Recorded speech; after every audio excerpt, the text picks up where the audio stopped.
Quand on évoque l'Afrique du Sud, on pense aux célèbres villes de Cape Town et de Johannesburg, mais on pense aussi à Nelson Mandela.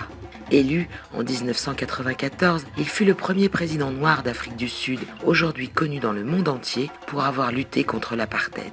Depuis, blancs et noirs marchent vers l'égalité, même si cette jeune démocratie a encore des progrès à faire pour réduire les inégalités au quotidien.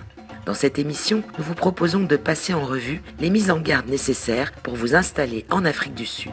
Tout d'abord, quelles sont les démarches à faire? Quelles sont les difficultés rencontrées? L'autre difficulté, c'est, alors, elle très concrète. Il est extrêmement difficile d'avoir un visa de travail parce que la politique de discrimination positive sud-africaine tente à toujours protéger la main-d'œuvre locale. Et donc, pour pouvoir avoir un visa pour un travailleur étranger, il faut vraiment prouver que ses compétences ne sont pas disponibles sur place. Alors c'est toujours un parcours du combattant, c'est extrêmement compliqué, aussi bien pour les petites entreprises d'ailleurs, que pour les très grosses. Même les très grands groupes français implantés en Afrique du Sud ont beaucoup de difficultés pour cela. C'est la raison pour laquelle d'ailleurs un certain nombre de ces entreprises, de ces Français qui s'installent là-bas, mais très souvent c'est une affaire personnelle, ils recrutent quelques collaborateurs sur place, là ils n'ont pas ces problèmes. Mais c'est vrai que le visa est une difficulté. Alors ça s'ajoute un peu aussi à cette ambiance un peu particulière où les questions de race sont toujours extrêmement présentes. Pour des séjours touristiques en Afrique du Sud inférieurs à 90 jours, les titulaires d'un passeport français sont dispensés de visa préalable. Cependant, au-delà de 90 jours, il est vivement recommandé de demander auprès de l'ambassade d'Afrique du Sud à Paris le visa adéquat avant le départ. Et les visas sont nombreux. Outre le permis d'affaires pour les investisseurs, il existe également le permis d'études ainsi que le permis de travail qui nécessite une proposition d'embauche au préalable. Une fois cette démarche administrative effectuée, vous pourrez profiter d'une bonne qualité de vie sur place. L'Afrique du Sud est un pays très moderne, où en termes de qualité de vie, il n'y a pas vraiment une différence avec la France.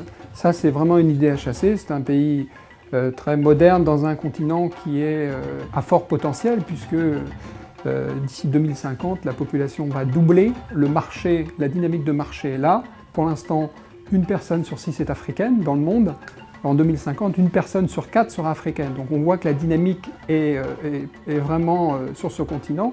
Et quel pays aussi moderne peut effectivement constituer une plateforme pour attaquer le marché africain, si ce n'est effectivement l'Afrique du Sud.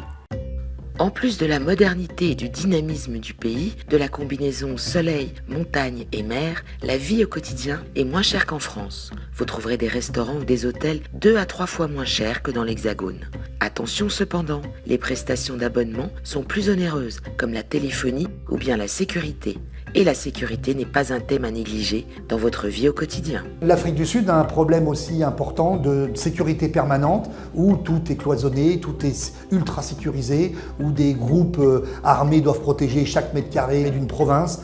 Ça devient un pays extrêmement compliqué, même s'il reste une des économies les plus vives du continent.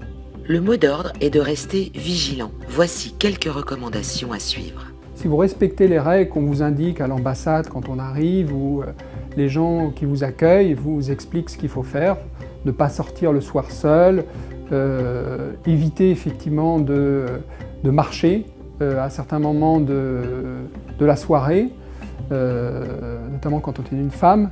Quand on rentre chez soi, donc bien regarder derrière soi, fermer la barrière, mettre l'alarme, ce sont des règles qu'il faut respecter. Si vous respectez ces règles, ça se passe bien. C'est au moment où vous levez votre vigilance que les problèmes peuvent arriver. Reste que c'est quand même quelque chose de stressant, il ne faut pas s'en cacher.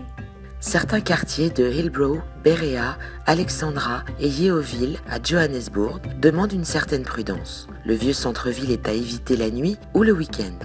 Au Cap, il faudra faire preuve de vigilance dans les quartiers de Woodstock, Observatory et Bocab.